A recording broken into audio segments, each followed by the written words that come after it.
Woo! What's going on, guys? Arms Farm coming at you guys today with another video. And today we're going to talk about day one of joint practices between the Detroit Lions and the Indianapolis Colts.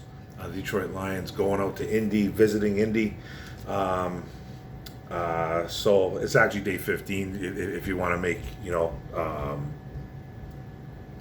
if you want to be serious about it, it's day 15. But day one of joint practices, guys like Jeremy Reisman, Mike O'Hara, Tim Twentyman pumping out the reports for you guys so I can get it out to you. Lots of trash talk, very intense, a lot of big hits and emotion took place on day one of joint practices.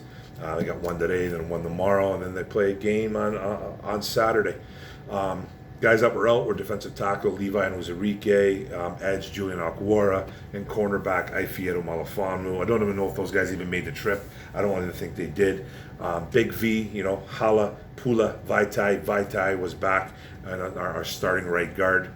I had a little bit of a mystery injury yesterday. Didn't know what was going on with him, but he was back, made the trip. He was in full participation. Something like a spasm he had. Cornerback Savion Smith was back too as well. Quintez Cephas was limited. He is back, but no team drills. So he's working his way back from that lower leg or lower foot injury, whatever he had. But he is back, but he was limited. And then UDFA rookie offensive guard, offensive tackle Kevin Jarvis, the MSU product. Didn't practice. He was seen on the sidelines. Injury, don't even know. Not even sure what was going on with him, but he did not participate in today's drills. And then tight end Devin Funchess. He got hurt. It looked like it was a right shoulder. Don't really know the severity of it, but he came down pretty hard, I guess. So got hit. I think he actually got hit by one of the secondary guys from the Colts. He ended up fumbling the football too, I think, in the process, and then was on the ground for a little bit, and he was favoring that right shoulder. So I don't know if it's a collarbone separated. Don't know what it is, but it didn't sound or look too good, I guess. So, and he was getting a little bit of hype. He was getting a little bit of love coming into today's practice. He was getting looks with the ones in the last couple of days.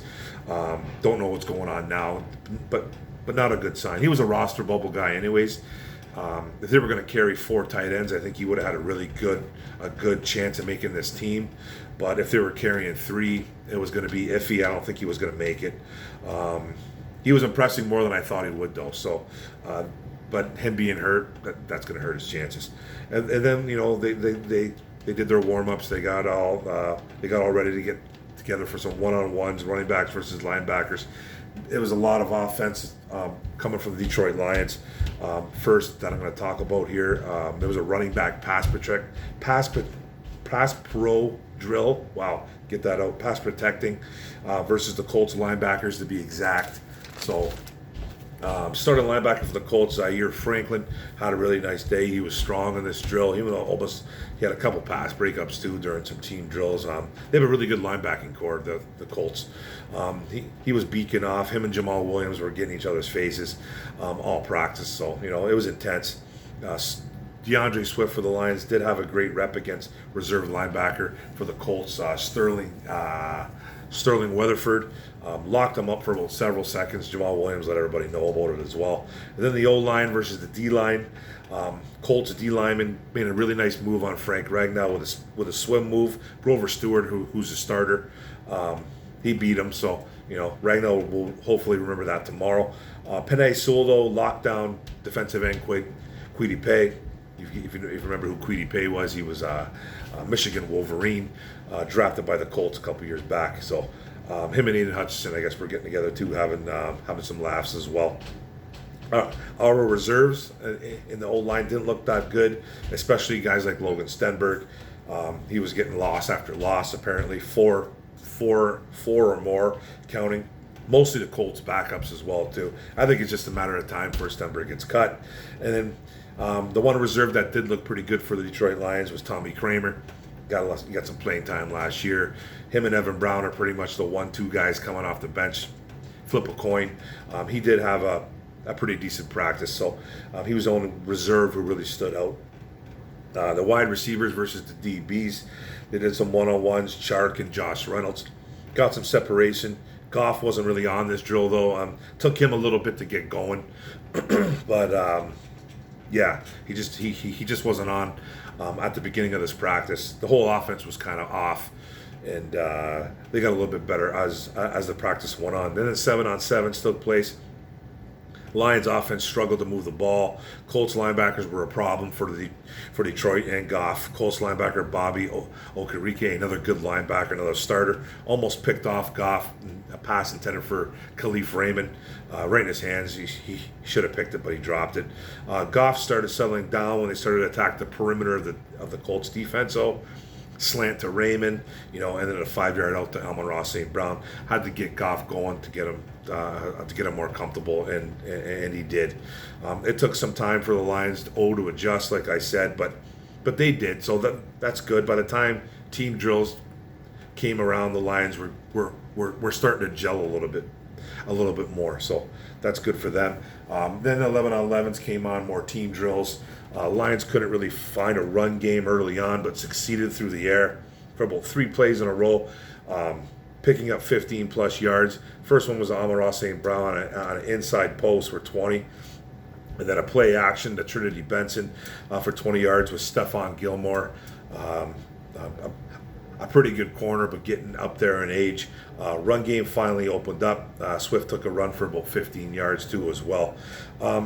More situational work for the Lions, although mostly third down work. They're really trying to work on this situational stuff right now in camp, guys, and it's something they really need to.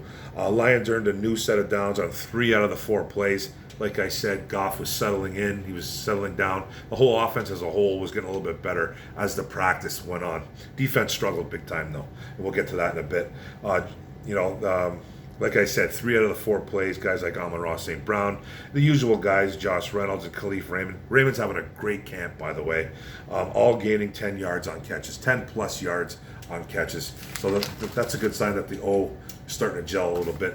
But then Swift did get stopped by Kwity Paye on one play. He got stuffed pretty good right at the line of scrimmage. Amon-Ra St. Brown did score on an 11-yard touchdown pass in a red zone play. Swift ended up scoring on a 6-yard scamper in a row. It would have been 3 in a row, but Josh Reynolds, actually, yeah, Swift did score. Nice block by Zylstra, too, something that he hasn't been really noted for, but it's good that Zylstra is in there making blocks. So it would have been 3 touchdowns in a row, but Josh Reynolds did drop a fairly easy touchdown pass that he probably should have had, and it would have made a really nice get for the Detroit Lions if they would have got that 3 in a row. But it can't be perfect every time, but they did have a nice series there. Second team came in for the Detroit Lions on offense.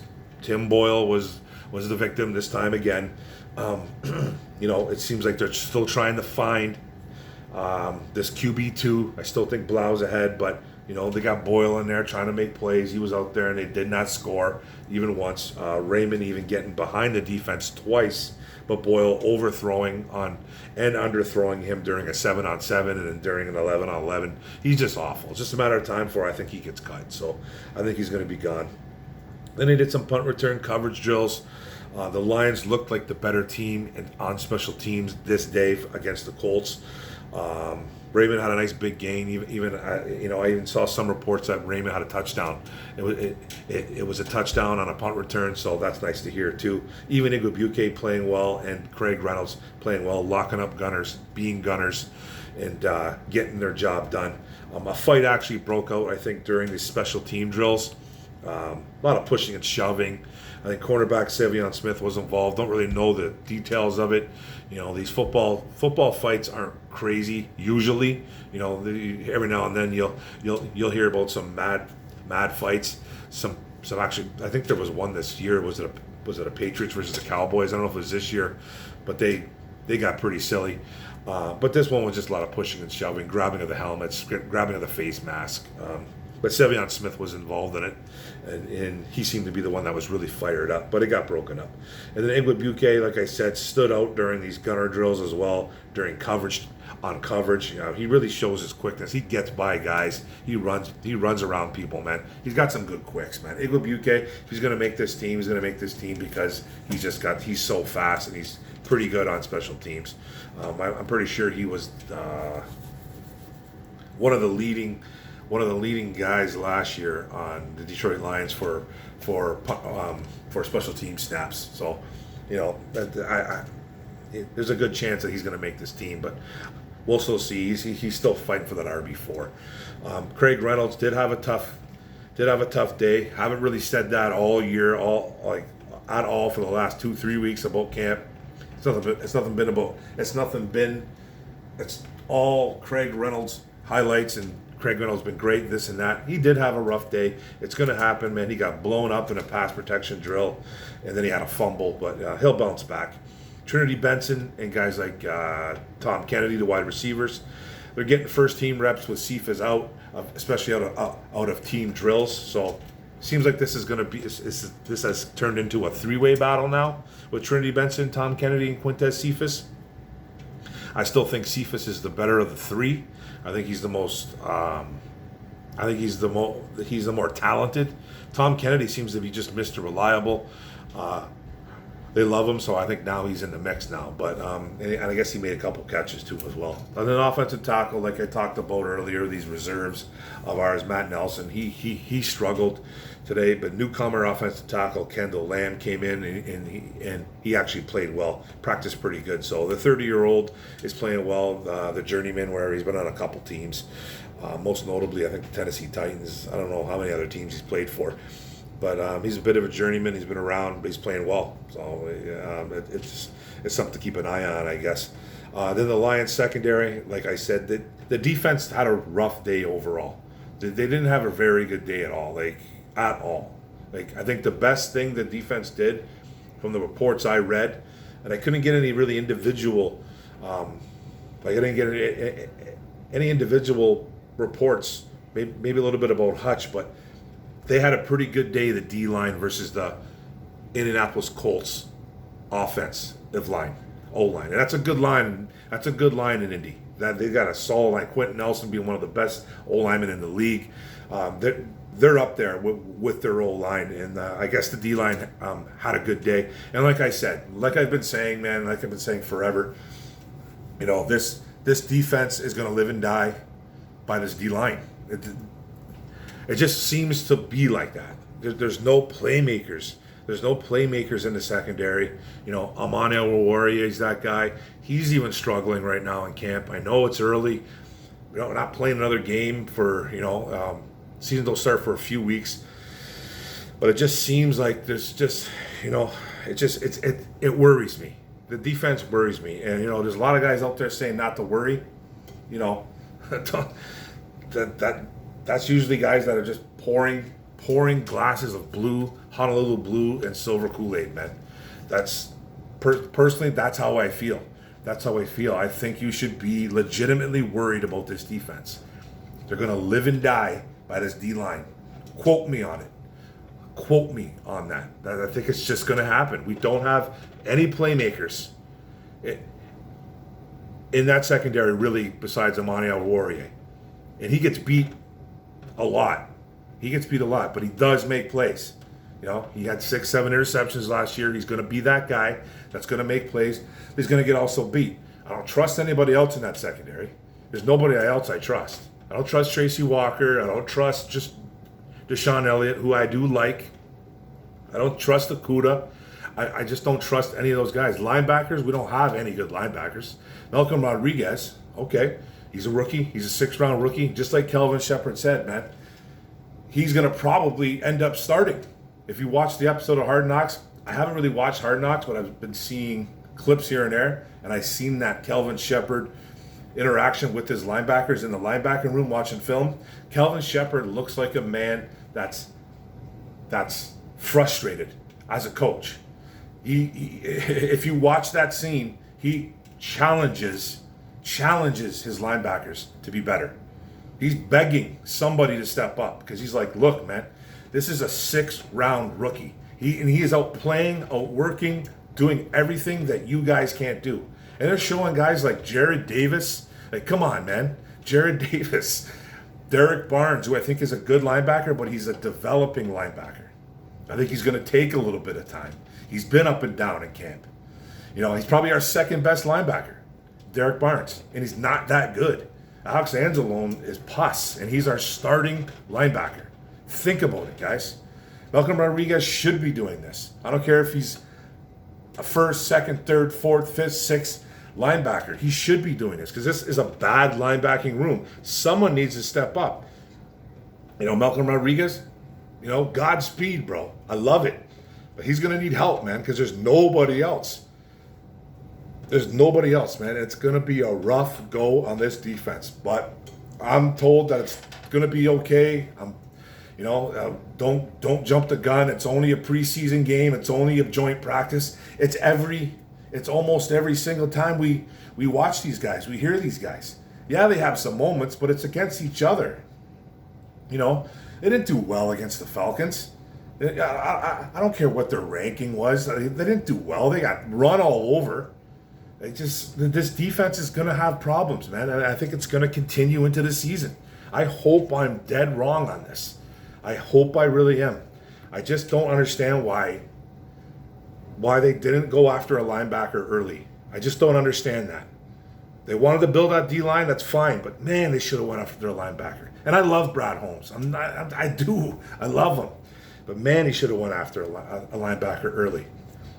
But that's just a whole other story. And I got way off topic because I got into the defense. And I'm a defensive guy, but this is what it is. But new Colts quarterback Matt Ryan, like I said, was having a day. Rookie Alex Pierce, kid out of Cincinnati Bearcat. I don't remember when the Colts drafted this kid, if it was the second or third round.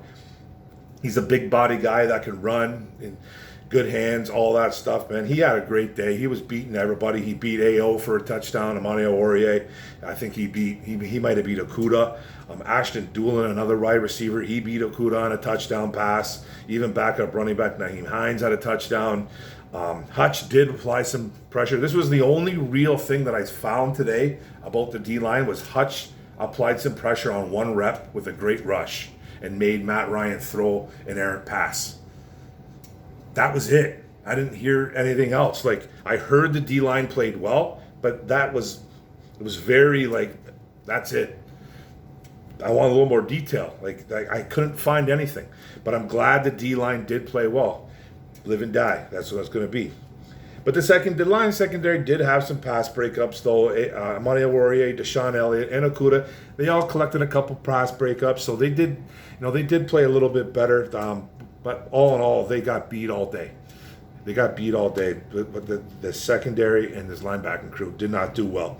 Even Jonathan Taylor had a couple nice runs too as well. It's going to be a long year for this defense, man. Rookie Kirby Joseph did have a pick against Colts backup quarterback Nick Foles, though. That's solid. Like to hear that. And that's that's it. That's really it, man. I went rambling on for about 5 minutes about this defense. I probably should have made a whole other video on it, but that's fine. Like I said, man, first day of joint practice. They already played the Falcons. They're getting geared up to play the Colts on Saturday at 1 p.m. I believe. I think it's a 1 p.m. game. I like what the offense did, man. They struggled a little bit earlier, and then they settled in, and then they got better, and then they started making plays. That's what the offense is supposed to do. Defense, not so much. It was a Indianapolis Colts win for the day. All in all, overall. But I do like what the offense did at the beginning. During practice. At the beginning, they were a mess. And then they started getting better. And then the Lions defense, they didn't really get that much better. I made a couple plays here and there, but they got beat they got handed their butts today pretty good, from what I'm reading.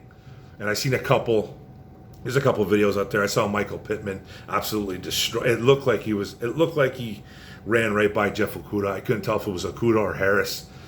Alex Pierce made a couple nice plays. I don't know, man. It's going to be rough. But that's it, guys. Thanks for tuning in. Thanks for paying attention to my videos. Don't forget to hit the notification bell. Don't forget to hit the subscribe button to get all my videos. Don't forget to hit the notification bell. Get all the videos, and don't forget to like and comment. And we can talk about it. Joint one, man. It wasn't a very good day for the Detroit Lions. Hopefully tomorrow it can be a little bit better. It's probably going to be a little bit more of a walkthrough, and not really Probably not though, because it's only Thursday, and then maybe they'll have the walkthrough on Friday. But hopefully the Lions are a little bit better tomorrow, man. I think they need to be. But that's it, guys. Go Lions. One pride, baby. Boom.